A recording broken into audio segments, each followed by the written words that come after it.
This is the Conscious Economics Podcast, and I'm your host, Rhiannon Rosalind. This is the place where we explore people, planet, profit, and art through the lens of the new economy. If you're interested in changing yourself, getting more creative, or changing the system at large, then this is the podcast for you. Tune in every other week as we explore these topics with amazing guests. We'll go deep, we'll go heart-centered and soul-felt as we go into how we change ourselves and change the world. Hello, everyone. We have this special bonus episode that we wanted to put out because it is International Women's Day. And so we kind of celebrate throughout the month of March. And we thought it was so important to reshare this conversation that we had. This conversation was filmed at a live event. So I want to first let you know that there may be a couple little audio tweaks as you listen to it, but it's such a great conversation. And I know that it is something that can uplift you as we are in very treacherous times. It's so much uncertainty, so much that's going on politically, geographically, climate-wise.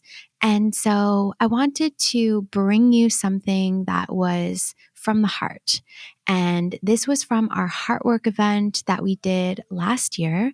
And Heartwork is still an ongoing project where we're really trying to advance women in business through this heart-centered policy framework. If you want to check it out, go to consciouseconomics.ca.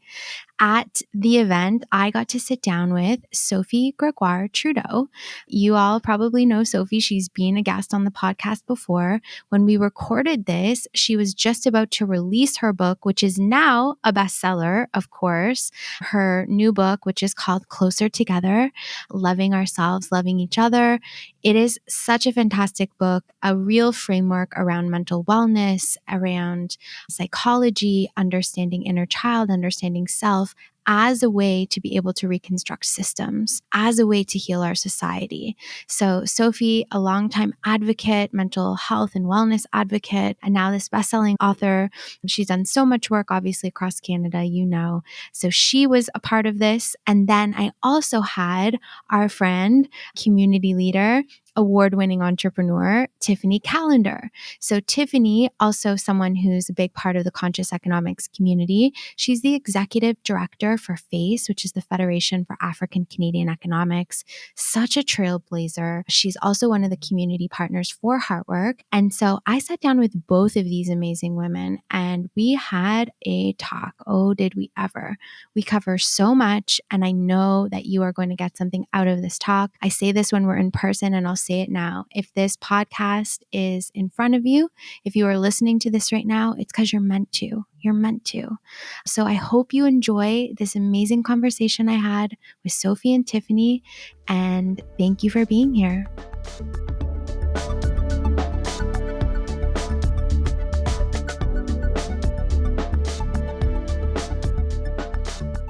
Now we're going to get into this conversation, and there's a lot of hope wrapped up in this conversation, okay? We've been through the trenches, we've been talking about the issues, and now we're here to be inspired with solutions. And I am always very intentional about everything that I do. And I was particularly intentional about picking the two of you to be on this panel for today and to really end off this session. And I'm going to tell you why. And I've said it to both of you on separate occasions. One of the things that I love and I admire about the both of you is that you are problem solvers that look at society, at the economy, and you are truly bringing an inspirational level of leadership to the world, to the work. But you do it through mothering. And it's not just mothering your own children, it's mothering the economy. It's mothering our communities. It's mothering each other. The love of the great mother lives through both of you. And it shows up in the work. And that, to me, is the kind of way that I want to lead as a woman. I want to be a mother, and I am a mother, but I want to be a mother for this world to really look and to say, we can do better. And one of the things, Carolyn just said, she was like, we still are vacant. We're not on all the boards. We're not in the leadership positions. There's pipeline issue. Good. I don't want to take ownership for this. Good, we're not there. What would it look like if we were? What would it look like if we were? What would we build? How would we do it? I want to know what that looks like. And when I think about that, I think about the both of you. That's what it looks like, the way you both show up in the way that you work. So I'm going to ask you the crazy question, and we all have this question. You have both done something different about it. When did you both decide, and you'll individually obviously answer, but when did you both decide that the prescribed way for a woman to be was not what you were going to sign up for anymore? So I think I decided, first of all, I believe that certain things are prescribed. So you have to look at from whom you come, right? So my grandmother, I'm not crying today with you, I just want to... Yes, my grandmother. We're all going to cry together.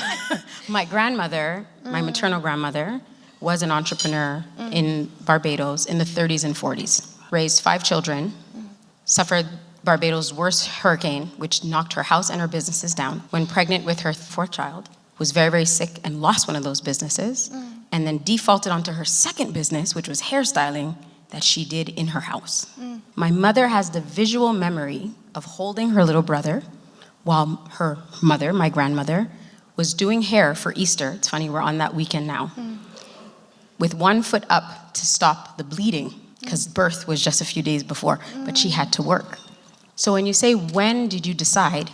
How could I not decide if I can tell you that story? Because that story was told to me by my mother, who was also a woman who came to this country with one suitcase. She always reminded us, she still has it, by the way. And she always told us, my kids told me that she told them, and this is how you know the mothering continues through generations, because now apparently I'm second voice in my children's head, which is interesting, but I'll go with it. That suitcase contains all of our documents, our diplomas, our birth certificates, everything from when she got here. And she used to tell us, if this house goes on fire, grab the suitcase and get outside. And the other day, the alarm went off in my condo, and I was like, where's the safe? And my daughter goes, you mean the suitcase? And it was like hilarity running outside. So I say all of that with humor and levity to say, I decided a long time ago that I was going to be the woman that I am because of the woman who made me and the women who contributed to their families and their communities in very, very special ways. So when I think about what shaped me, yes, the country I'm born in to a degree, yes, the schools, yes, the friends, yes, it's the moons I come from. It's the moons I come from. And my perimenopause reminds me every day. Yep. Oh my God. In the middle of the night, too. In the middle of the night. The furnace. The ring of fire. This is why I have to hang out with you all the time. Thank you for that medicine. Sophie? So we're sitting here and we're all together. If there were no spotlights, if we didn't have any titles or roles that we like to attribute to ourselves, if we took our accomplishments away, who's left? Who's left right here in this chair? Who's left in your chair? Do you know that person? Do we actually know ourselves and love ourselves as we are? When you ask that question, when did it start? I can't pinpoint a moment.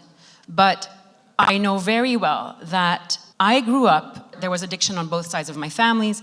My mother was not financially independent, so my father was the breadwinner. So, there were, in some ways, opposite messages. And that dance of opposites, like life, between light and darkness, right? Between the polar opposites of who we are in so many ways, is a lesson where I kept getting opposite messages.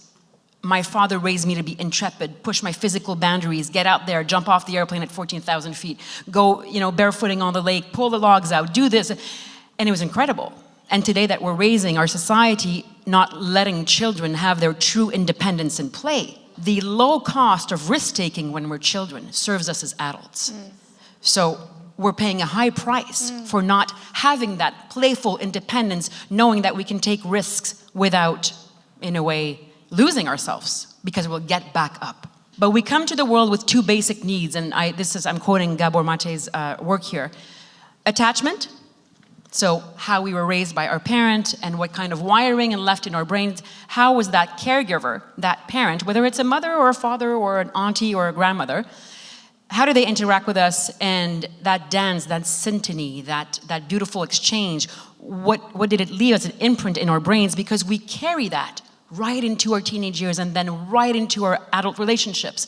So if you don't think that the child within you is still active right now, You have to read my book. Yes. So science is showing us that this paradox that we've been living in, my dad telling me, go conquer your own adventure and be the hero of your own journey. But at the same time, I was getting messages that women have to look this way, thin like this, and be feminine, but also be a tomboy. And come on, don't be a prude, but don't be an S. Constantly opposing messages.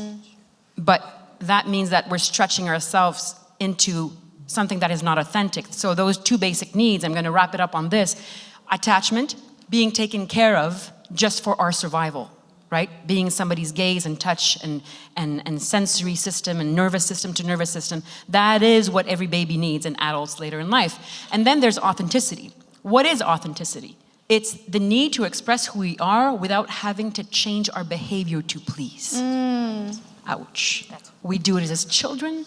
We do it as women today. We are taught self-betrayal constantly, physically and mentally. So when did I realize it? I don't think I had the language to express it when I lived it. And then it comes from the dance of opposites. And to create more balance, and when Caroline was talking about balance, what is balance? It's the capacity to titrate between, in a way, from a neurobiological perspective, from your sympathetic to your parasympathetic nervous system, from, alert and react to rest and digest. And we're going to talk about more leadership when it comes to this imperative later on. But that's how I realized it. Whew. Oh my God. Yeah. Keep it light. There's no such thing. Not with the two of you. First of all, I think that, and I'm going to say this just publicly, I don't think that the world or the country has met you yet. I think we are just meeting you now. We're just meeting you. I've been looking to meet you for a long time. This is Sophie's new book. It is coming out in a couple of weeks. Most of the time, we assume, another story, another person's story. This is not what this is. I think this is going to be a Bible for the revolution of building the new economy. Okay, stop. No, I won't, because I say what I mean, and I have to say it. This book is filled with science. This book is filled with exactly what we've been speaking about and what Sophie just alluded to. If we are going to change our systems, if we are going to upgrade our economies, if we are going to actually achieve all the changes that we sit around and talk about but don't seem to actually get to, it starts with actually understanding consciously our neurology, our body, the science of attachment, our inner child story, our lineage.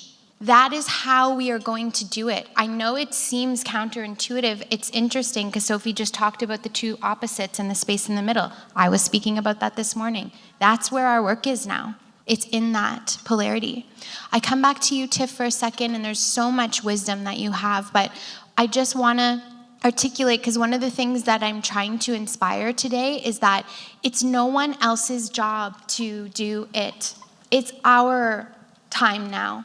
Our children and the generations that are going to come up are going to think back to us and wonder what we did. And I don't want to make that feel like this crazy, daunting pressure, like it's our responsibility to change what is, but it is our responsibility to find within us how we can show up differently.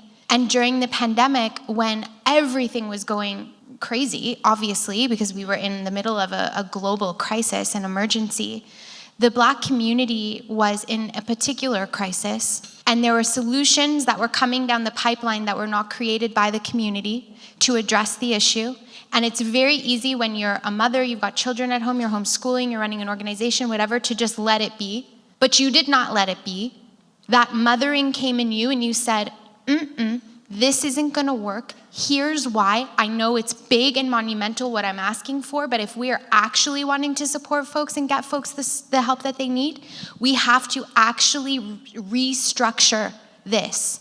And you are now leading one of the largest national movements in putting money into the hands of Black entrepreneurs and women. Because you did that, because you didn't just say, it's just another day, I'll ignore it. You stood up. And now here we are. So that's something that I just need to highlight. And what I want you to share with us, and you speak about this so eloquently, and it's where you and I really meet, I think, and where we match. You speak about generational wealth building. And you speak about it in a language that is not about money per se. And I would love for you to share some of that wisdom so that the leaders in the room can understand. And this builds off of what Agapi and Tanisha were saying earlier. How do we actually wrap around and support the young, diverse leaders that are coming up so we can see them on the boards one day? What is it and what does it look like? The one thing I want to say to start with is you're absolutely right.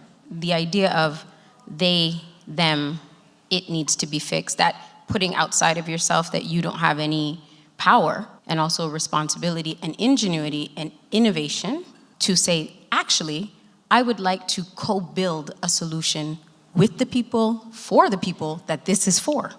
Because if you let the idea of this has never been, we don't like calling things what they need to be, and we don't want to have uncomfortable conversations, then you'll never decide that you're the actor in the change, right? So today is the tomorrow we dreamed about yesterday. I say that all the time. That's one of my mantras. So it wasn't just the pandemic. You forgot the seniors at home with me, with the kids. Yes. And my father being like, what do you mean? I'm going outside. I don't need a mask. There was a lot of that. So railing them in, the kids, and doing all of that. But none of that was done by me. I never owned that process. This was the idea of creating a buy-in with different people who were understanding and living the same things. So to go with 7 co-founders, all different walks of life, in different parts of Canada, with different levels of experience, with that intergenerational power, which we talked this morning about sometimes the gap and the difference between the two, but there's power if you're able to navigate those relationships between generations. The boomers have something to give us, Yes, they do. but we've got to speak their language. It's a language, and we have to understand and receive, and they've got to learn our language, but there's a middle. And that, I think, was powerful. And then going to stakeholders within government, and it's an energy you feel. I've worked for 21 years exclusively in the nonprofit sector as an executive. I speak into every government, whether it's municipal, provincial, federal. There's an energy you feel when you say, is the message I'm about to deposit, because it's coming anyway, is it going to be received? Is there an openness to it? Are you willing to go to the place that we've never been before, but we need to get there? And that's what happened. It was the idea around, we need a paradigm shift, but we don't want to build on what was. Financial institutions do the job that financial institutions have done forever. But the thing is that there's no one size fits all when your history made it that you couldn't own assets, when somebody owned your body, when you couldn't have a house and land. The metrics of financial institution are not going to fit for me. So what needs to exist? What conditions need to be true in order for me to be able to have access to the possibilities in my mind? Heartwork is interesting because it allows for us to be resound with what we feel inside, which our mind often tells us, don't do that. Because society has beaten us down to a point where we don't even want to listen to in here. We're all up here. And this tape, this remix in our head is horrible. So I think why it was important to push the boundaries and feel the energy of collaboration and pull people in to paint this thing that never existed before, because that's the only way we're going to create steps to generational wealth. And it was never about money. It was never about money. It was always about creating prosperity. And prosperity is in your wellness, it's in your mind, it's in your family story, it's in what's coming, it's the potential that we all hold that some of us just don't get to execute. That's what it's about. So entrepreneurship is one powerful lever, but there's so many others that will give people the idea out of head into heart to move towards, I'm gonna be that. I kept drawing my eye to this poster behind you because it said, Elle croyait qu'elle pouvait, alors elle l'a fait. She believed that she could do it, so she did it. I believed. That's it.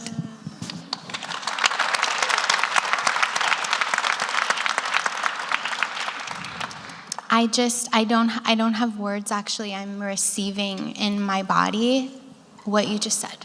I'm receiving it. And I have that fridge magnet on on my door. Yeah. Oh, I gotta get that magnet. I read it out every day. And my body is crying.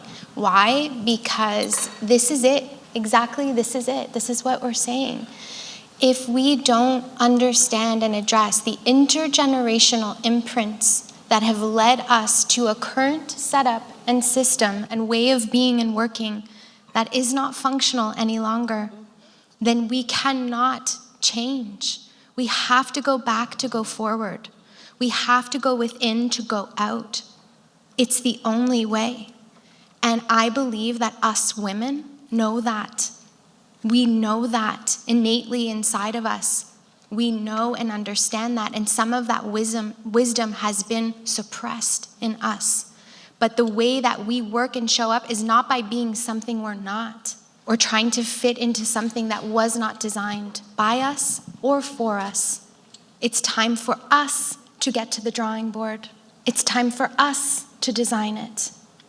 It's our time. Can I just add to that point what the fruit is of those types of leaps when you go and you jump and you do it? It's the women within the program that we finance through FACE. 34% first year were women. But the crazy thing was more than 82%, I think it was 82.6, were born outside of Canada. So the diversity and the richness that comes with that, those are the seeds of those type of actions. It's watching that. It's the intersectionality. It's all those things. Those are the things that are going to bear fruit because 100%. They're the ones who are going to create the new jobs. That's the new economy. That's what it is. That's the new economy. Voila. And it absolutely is. So one of the pieces, Sophie, you and your work, and we're about to learn about this work and really understand it as this comes out. And this is not a plug for a book. This is about foundationally a philosophy that needs to be implemented in the way that we're looking at the challenges that we face right now. Movement that we're all part of. 100%. And we are all actively a part of it, whether you want to be or not. Just the mere fact that you're alive right now at a time like this, you're a part of it. You can opt out, you can put your head under the pillow, you can cry about it, you can whatever, you're a part of it, you're here. So we can use that, or we can pretend that we don't want to, but in the end of the day, we're a part of it. And so one of the things that came out in the Heartwork solutions was this call for, and I know that this sounds a little wild, but this call for a full-time, somebody, a holistic wellness professional that can be full-time within organizations that can help people to understand these connections and actually build individual and team plans for folks and actually check in quarterly and say, hey, where are you on actually shaping out your life, not relying on the corporation to balance your life for you, but for you to actually understand the intricate aspects of you, internal, external, mind, body, spirit. I'm going to use the word in a corporate setting. Can you share with us, Sophie, because you know how to say it so eloquently, tell us about the science of this. Tell us about how this holistic understanding of ourselves is actually the fuel and the recipe to change economic and social challenges that we face. Speak to that. So when I wrote the book, I reached out to, so as a mental health advocate for the past 20 years, I have had the privilege, the chance to meet incredible beings on the path from all walks of life. And the experts that I reached out to write the book, as I was, continuing my own education to be able to write this book, and also as a mental health advocate, I was thinking, why would I keep this to myself? This network is incredible. This knowledge is incredible. I have to share it with as many people as possible. So there's an old wise proverb that says, in the end, we will save and conserve what we love and love what we understand. Just think about this for a second. Relationships, the environment, work. So how can we actually be able to manage as leaders other people's, lives, because that's where we spend most of our lives at work?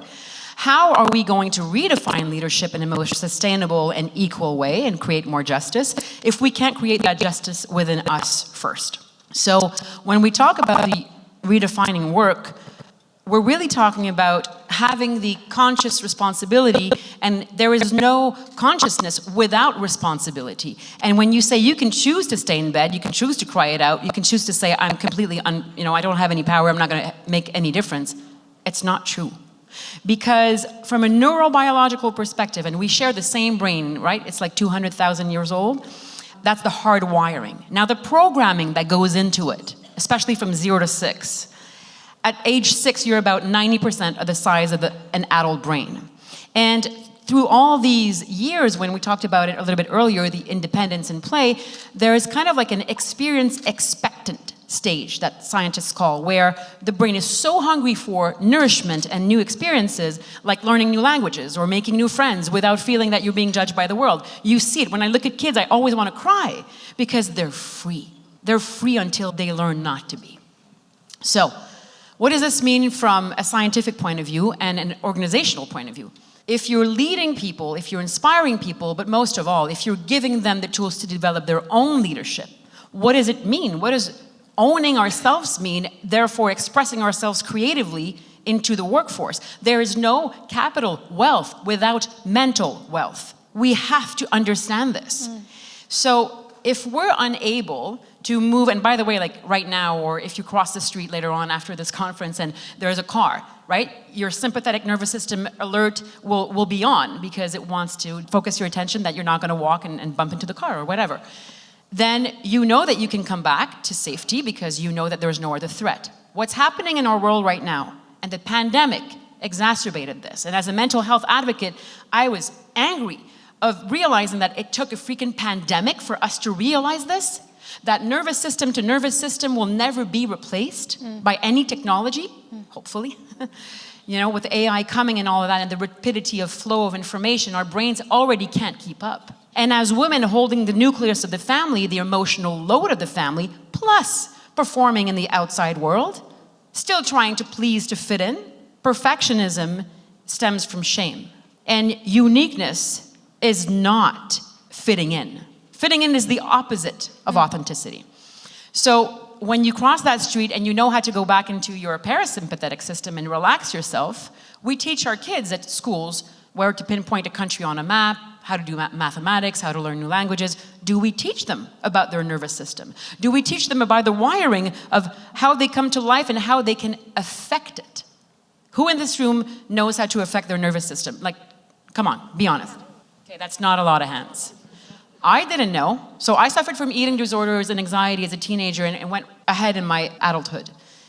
And the day I started to share my story, everything changed.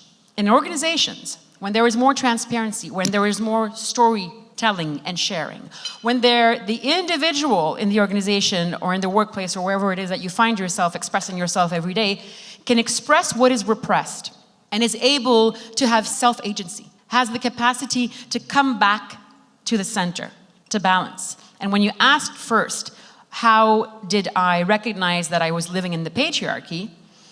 I looked at the men and the boys around me.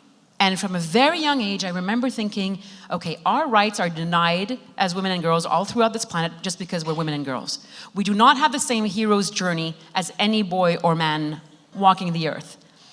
But the notion of masculinity that we have narrowed for the boys and men to grow up in is an insult to their potential and intelligence. And we are suffering those consequences as well. And then we wonder why we look at the state of the planet. And again, it comes back to knowing ourselves to love each other. No pun intended, because it's the subtitle of the book, but it's true. Is that if we are not able to rewire ourselves every day in micro habits, and we'll talk about that later, we won't be able to lead ourselves into a present, whether it's in an organization or in our own families, where we will be able to adapt to change. And the brain doesn't like uncertainty. Who likes uncertainty? I don't like it. But we have to face it and embrace it without feeling overwhelmed and sit with our pain without feeling overwhelmed.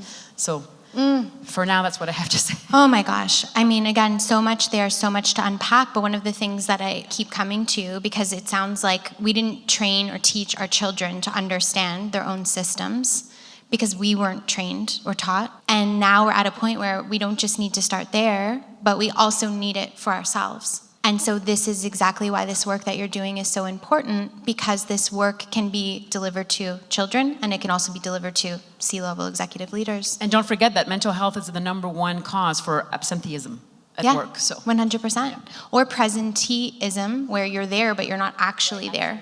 Like you're there, but you're not actually thinking about how you can make a change, because you're just there. You're going through the motions. And I can say that I lived going through the motions for a very, very long time. And that my way of how to calm my nervous system after a crazy work week and dealing with kids and family was a bottle of wine, because that was the only way I knew how to decompress my nervous system. I'm sorry, but it's true. It's a lot of what we're doing. And then we're in perpetual habits where we do that. It feels good to come home on a Friday to have that bottle of wine, okay, whatever, decompress. And then the next day you wake up and you're exhausted. Does the glass count? Is a glass okay? I mean, for me, even the glass, I'm not getting about preaching, like do whatever you want, but for me, even the glass disrupted my sleep. And so in the reality, when then I woke up after running an organization at peak performance, being all the things, and then doing that to deregulate my nervous system, and the next day, what could I do to get through my day? Because the kids still need me, the stuff still has to happen, or whatever else, and Monday's looming, Sunday doom. We're living in doom on one of our only days off. That's messed up. What the actual F? This is not, no freaking way. And we're laughing because it's freaking true. Okay? So this information is vital. And I didn't realize I haven't had any alcohol for 7 years. And I'm not saying that that's, I'm not coming here to tell you to do that. You can do whatever you want. But what I am saying is I made those kind of fundamental changes to see how much energy do I actually have? What do I actually feel like? Do I know how to decompress without using a substance? Because if I'm going to be up here and telling you guys all, I better be freaking doing it, right? So I'm doing it, and I'm telling you, it's better. It's better. And so I'm coming back to, you said something really important, Sophie. You said something about AI, artificial intelligence, technology. And you said, and this I think is happening, if we just let stuff happen, and then we act like it's here now, somebody said, I don't know, I have to look at my phone 50 million times a day, that's what it is. We have to stop for a second and ask ourselves, are we wanting to go on this path? And if we're on it, how can we adjust to make sure that we're doing it consciously? And one of the things that you and I get really clucking together on the phone about when we talk, and I want to bring it out, is this conversation around, we're talking and we're doing a whole lot of talking around justice, equity, inclusion, blah, blah, blah. And then when the new technologies come, who's not being trained? Okay. When the new currencies come, like crypto, Bitcoin, I don't see anybody diverse that's over there or understanding that. That's a big statement. Okay, it's probably not true. But you see what I mean? So as things start to shift, if we're not catching up to that shift and we're still over here talking about diversity and inclusion on a rotary phone when there's this thing going on over here, by the time this is going on, we're going to have the same freaking conversation. No, yes. It was the rotary phone for us. Okay, I'm sorry. Do you remember those? I remember those. I deeply remember it. Okay. What the heck do we do, Tiffany? Okay, so correct. Yeah, tell us what to do. The first thing that I want to, where we get clucking, and we do cluck. We love to cluck. We love to cluck. Yeah. Is when you think about AI. And AI for me is just, if not managed correctly, is going to be another frontier that we miss. People will build for us, and it'll create a new paradigm of impacting us, and we're like, Yep. Here it is. So I said to you while we were talking, I said, if we think our society has demonstrated its full capacity of being racist, sexist, and inclusionary, AI is going to be worse. Because if we don't teach the AI what the AI needs to know about what we want, what we did in the past is going to dictate what the AI is going to do for us in the future. On amplified, on steroids. Crank-up. Yeah. So the Woo, question... Clap for that. Yeah, that's true. That is true. But then, we're doers. We're not going to sit by and watch the news and be like, ho-hum. Oh no, CNN, I don't do that. So then, how are we going to get women, people of color, those who are differently abled, trained and squared up, upskilled and reskilled, into teaching AI how it's going to treat us? I want to be very clear. The purpose of technology is supposed to free us up from the mundane processes that we go through every day, that going to work, when you did that, that's facts. Technology is supposed to take that over so I can be creative. So I can bring my God-given talents, the things that make me feel full as a human being, being human, to the world. But we've let corporate decide what technology is going to do for us. It's an imposition, and it is used as a threat to say, this can replace you, but it replaces you for what? To put more money. So if we don't get off the sidelines, this is not the time, and start to put in practical solutions to upskill and reskill ourselves so our values come through the technology, we're going to be fighting a different type of war. Y'all thought Terminator was bad?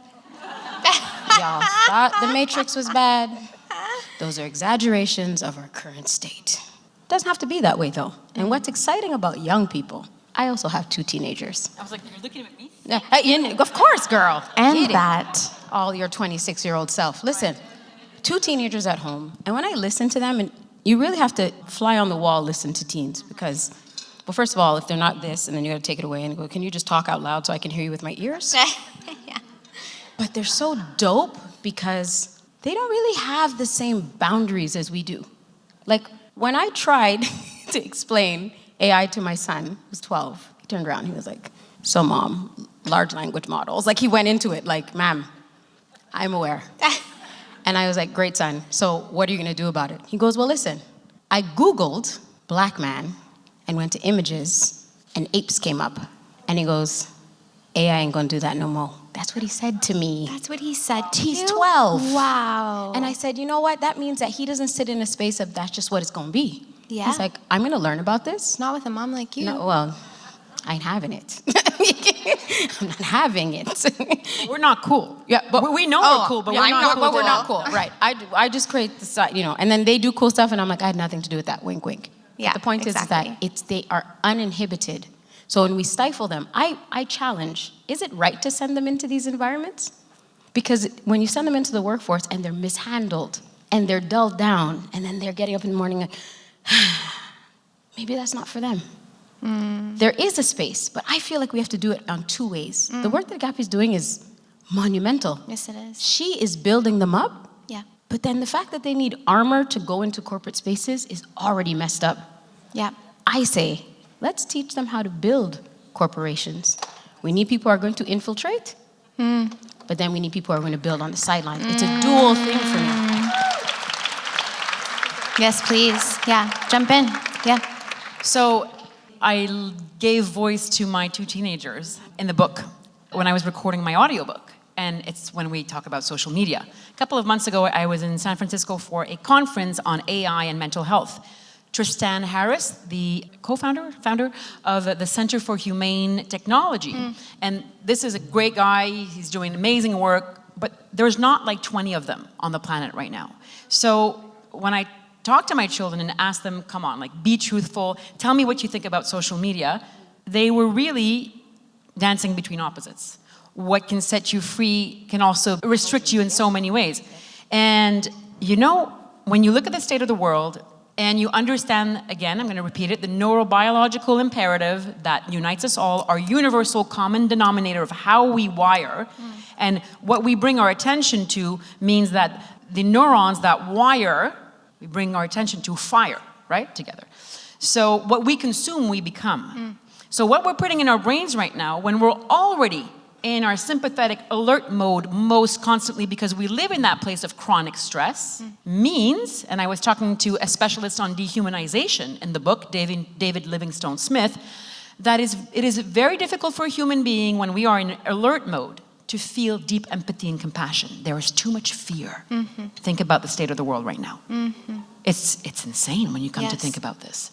So technology, you're so right. And even, I think the guy from the ChatGTP was there, and he was saying, we're programming machines that are coming back with knowledge that we didn't program into them. So they're going to take over before we even try to take over. So there is a sense of urgency on this matter. And the more conscious we are about and face the truth about what it could mean and try to intervene, it's a crucial moment. Just absolutely crucial. 100%. And it is, and I say it again, it is at a time where if we allow the technology to outpace its growth and learning to us, to our own, so if we do not understand our own human technology and understand how to upgrade our own human technology, we will be outpaced. And that is true. And it's not to scare everyone, but we're at a really critical time where we're going to look back to this moment right now and ask ourselves what we did. Did we speak up? Did we ask questions? And quite honestly, and anyone who's worked with me over the years knows that I'm like a grandmother when it comes to technology. I was raised by my grandmother, and I am a grandmother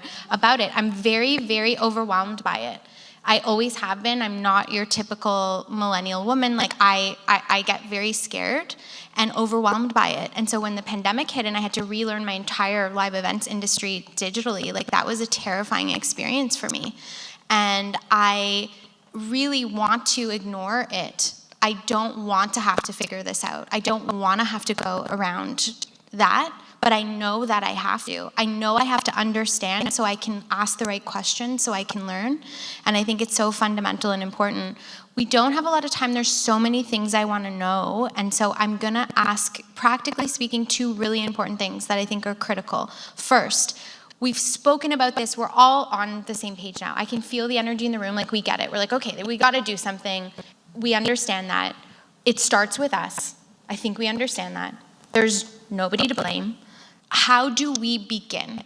How do we start?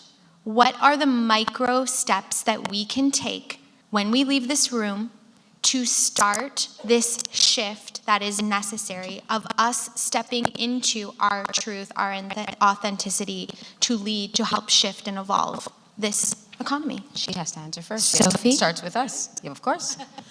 The answer is in your question. You said micro. You know, to redefine normal takes courage. It takes bravery. Because it means that we leap into something that we're not sure where we're going to land. And that's a definition of courage. And the micro habits that we have in our lives can turn into almost traits in our personality. So whether it's not having your coffee the first second you wake up, or not looking at your phone the first second you wake up, and deciding consciously to take 5 minutes, micro, baby steps. And that's how sustainable change gets kind of like ingrained and imprinted. And that's the same thing for organizations. It doesn't mean to be taking the huge leap tomorrow, because usually the structures are not stable enough to sustain it when it's done too quickly. So I think that it happens at home, it happens in ourselves, it happens in micro habits. Maybe choose one today, like a 5-minute thing that you're going to change in your life that actually instills more calm. You know, in a culture that is teaching us that performance mode is the mode we should always be in, we are worthy of rest. We are worthy of rest. And when we rest, the brain is in restoration mode. When we play without structure, I'm not talking about even playing a board game counts, yes, of course, but when we just goof around and laugh and you know, make each other feel good, the brain is in restoration mode. In Ukraine, Dr. Gordon Neufeld, who's in the book, who's a teenage specialist, was called to intervene in classes because the teachers didn't know what to do with the kids while the bombs were falling. He said 2 things. Take the curriculum, put it aside, forget it. Let the children play without structure. Now, as adults, where is that child within you? Are you still as playful? I'm wary of adults who can't play. It's like, ew. I'll tell you, that's not your problem. No, it's not my problem. No. I have others, but not that one. Not that one. No, but there are so many easy steps. Easy. They might feel uncomfortable at first, but those zones of discomforts are where change happens. You got to push those zones of discomforts, like you have to have these awkward conversations with your teens. They're like blocking their ears at the kitchen table and I'm talking about sex. And I stop! But those uncomfortable conversations within our organizations are so important. And the micro leaps, the micro steps to change a culture, that's how real change really takes its roots. What do you want to add to that, Tiff? I wanted Sophie to answer first because it does start with ourselves. Yes. And then in our homes, and then it goes into our communal parts, the partnerships that we hold. And when that starts to permeate, then that energy that I was talking about, you can find people who are like, and the like we're looking for now is that you've tipped over the matrix. You're seeing a different way forward. That's how I see it happening at a communal level, in our communities, in society, in our partnerships.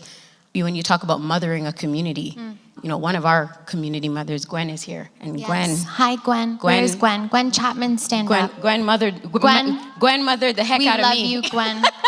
You've mothered all of us. She mothered me. And sistered us because you're so young looking. Yeah. When I was given the privilege and the purpose of the role, I had to be mothered in as well, right? Guided how to meet, how to do things.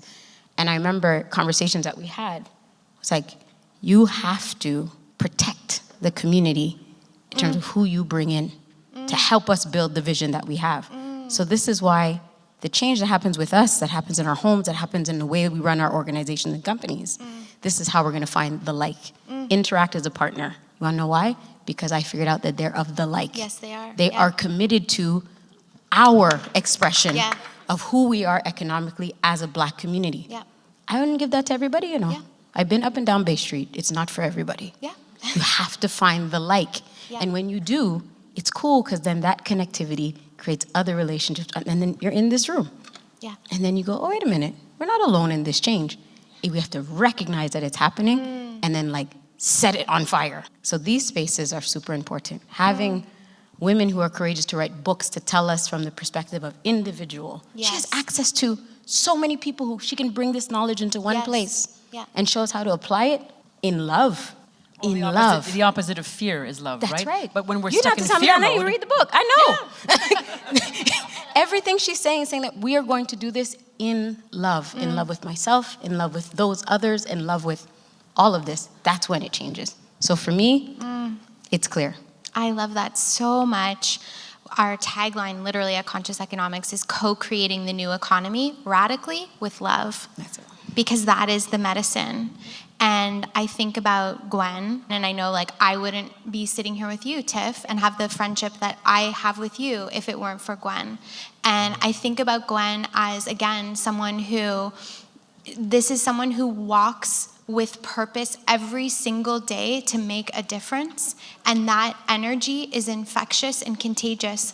And when we are around ourselves, so analyze and do an assessment of who you're spending your time with. You know, it's like, oh, you're made up of the 5 people that you spend the most time with. If you're around people who are at a point where they are not willing to or get curious to how to change or how to make adjustments, because you can make a change at any time in your life. You can be 90 years old and you can decide that day that you want to do something differently, and you can. You can. So I think it's surrounding ourselves with people that are on the frequency of love and of change. And this is why, like, everyone that's been up here today with me, these are all, and the whole team that I surround myself with, these are people who are living that purpose every single day. That's why I call you my friends, you know, because that is friendship, that is hanging out, that is fun, to sit around and be like, how are we going to use this vehicle of our bodies, our minds, our hearts, and use this currency of our life and spend it now. The thing is that we can't assume that everybody's ready, right? That's true. That's a big obstacle. Not everybody's ready to receive this. And we're just going to challenge each other here when we talk about remothering, and you know how much that resonates with me. Yes. But from a psychological perspective, in life, as we become adults, we learn, if we want to, how to reparent ourselves. Not that we had bad parents, but to reparent. And to reparent is, I would say, even more inclusive than remothering in a way. Yeah. If we offer working environments and spaces, community, where people feel safe enough, because safety is everything. Maslow, you know, food, shelter, everything is there. If safety is not there, game over. 100%. Message will not be received. Yeah.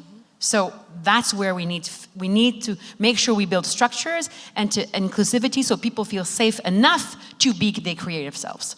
And so I would argue, though, at this particular juncture, I don't know that we're going to get there. So I think it's about, how do we build safety within ourselves? How do we build psychologically safety within ourselves, where we can find a space or a place where we can sit and we can say, okay, I'm going to do an assessment on myself, how I feel, and I am going to, because only you know yourself, decide what it is, the small micro step that you are going to take. And it's one step after the other. You cannot do it all at once. And I think that one of the pieces that is so fundamental, just switching up and doing things slightly differently, and we're going to end on this because I think it's really important, and intentionally how we gather at Conscious Economics events is intergenerationally. It is. Intergenerationally, I honor the generations that came before us. I do not blame them. I honor them for what they endured and the wisdom that they still have. They absolutely have value and something to share. I honor the younger generations for their evolution, for being more evolved, painfully so, asking us to do it differently, asking us to consider it in a different way. And we can get frustrated and annoyed, but thank goodness that they're there and they're doing that. Both of you weave in communities, intergenerational communities, where you have been able to and spend time with young, with elderly, with middle. How can we invite just even that into our lives, and how could that be a force of change. Again, a very big privilege of working in the nonprofit sector in community-based work is that I've planned and worked with and created programs for access for different demographics. And when you realize what is so rich about bringing those different generations together, you can't see the world any other way. It's a part of our culture, my identity, that I have to honor my elders and my ancestors who are not here with me. Like, they're here all the time. And if I don't do that, then I'm losing out. It's not them. They did the work. They laid the blueprint. I can pull up in me the skills of people that I didn't even meet, but I'm their legacy lineage result. So we have to understand it. So I ask everybody to think about your culture. I pull from mine. I can't pull from anything else. But if you go back there somewhere, there's wisdom in those things that we've forgotten. We put them away. And I think it's exactly, when you're in that survival stress state, you can't even pull the things that you know. My grandmother used to say things simple things. And now, as I get older, I'm like, that was profound. So when we think about this type of community that you're building, I think it's just we have to hold space and honor when they come in the space. It's honoring them. Even they don't get the phones and all of that, just sit, listen, and even just their vibe can give you the right thing, but they need to feel honored, and young people too. I love that. I agree with this so much. We live in a society where, so ageism is a big obstacle. And when we are taught that aging is an insult, physically and mentally in so many ways, and we seclude and we push away anything that is aging, and we take relationships and we swipe left, and we, there's an aging person and we put them in a home, and that's the structure that we have, not everywhere in every family, and I really admire families who are able to keep an elderly and aging parent in their home. So what do we tell children when in their 20s they're already changing their facial muscles to correspond to a certain standard of beauty, constant self-betrayal? What do they have to actually look up to as they age if we tell them that getting there is like the worst thing you can do? You cannot accept yourself. You're not immortal. You have to defy your own death at every step. Wow. The loss of emotional maturity and of wisdom. I have chills talking about this because we're sitting here on the stage. It's not about us. It's not. It's about us. And when we understand that bringing, and there was an idea at some point, it came to life, putting daycares in near the bottom of of seniors' residences, which I thought was exquisite idea. That passation, as we say in French, that sharing of wisdom, of life experience is everything.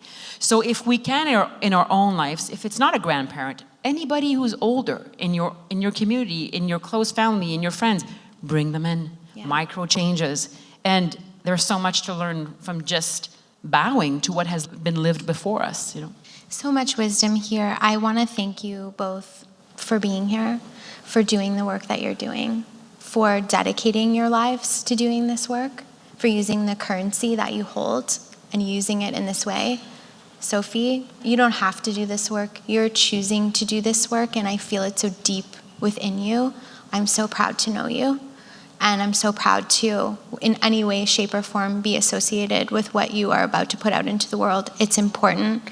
I want to honor you, and I want to ask everyone to honor you by checking out this book, Closer Together. It's going to be available in a couple of weeks. Tiff, I want people to know you. I want people to support you. Tiffany Callender, Face. She's on LinkedIn. Reach out. Let's keep this conversation going. And if you're interested in your organization learning more and being trained to be a part of the Heartwork movement, we can do that. Our Mindfulness and Money program is available. We want to democratize access to all Canadians to be able to access financial therapy.